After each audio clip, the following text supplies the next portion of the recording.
Now, a couple other things on page 2 before we get away from it. First and foremost, one of the questions that I often get asked is, what happens if the value of the house goes down? The lender's stuck with whatever deal they made. They can't change it.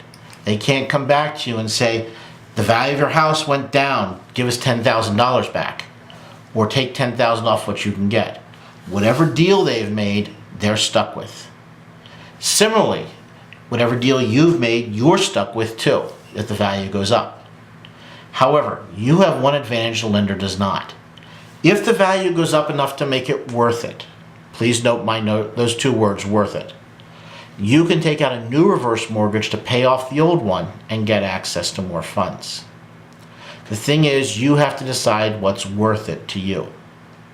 My personal feeling, and this is nothing more than my personal feeling, I think if you're getting less than $20,000 out of it, it's usually not worth dealing with. You have to go through all the fees and costs, you have to go through counseling, everything starts over. If you're getting $20,000 to $40,000 and you need it, it might be worth it. But if you don't need it, I probably still wouldn't take it. Anything over 40, I'm probably starting to think that that's probably worth taking. But again, it's going to depend on you and what you need and want.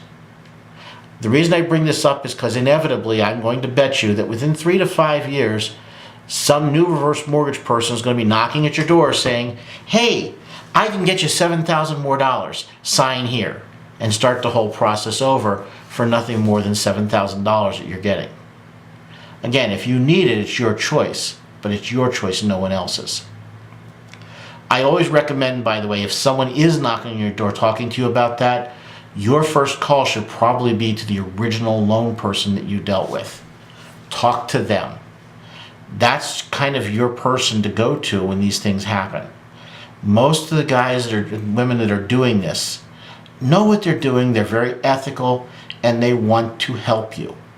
But there are some that are out there, like in any industry, who's trying to just make and chase an almighty dollar for themselves. Talk to the person you originally dealt with. You trusted them enough to do the loan in the first place, try to talk to them. Now, the second thing I will tell you, and this really only applies to the true adjustables, it does not apply to the fixed as much. I would tell you, if you, let me put it this way, there's no requirement that you make payments on these loans, but there's also no prohibition against making them.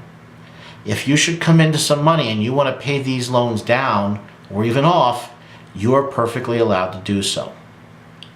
Any money you pay in, the principal will go down by $1 and the credit line will go up by $1. This can be a very effective way to store money into the credit line, especially if you have a program like Medicaid that requires you keep no more than $2,000 in your own account. You may put the excess of that $2,000 at the end of every month back into the credit line of your reverse mortgage and use it as you need it. Just something to think about as you're looking at these programs. Now, let's say that you win the lottery and you really do get $1 million or more out of it. And by the way, good luck. I really hope someone I know wins this thing. But say you win the lottery. I would tell you to pay these loans down, but not off. And the reason I would tell you that, if you pay them off and you find you need them again in the future, you've got to go through all the fees, costs, counseling, everything all over again just to start it up. If you pay them down, usually to whatever the minimum of the lender is, and you could check, but they range anywhere from $50,000 to $5,000. But you pay it down to that minimum the lender's requiring, it's all available to you at a phone call if you need it. If you don't, your heirs are going to pay back whatever that minimum is, plus any mortgage insurance and interest thereon.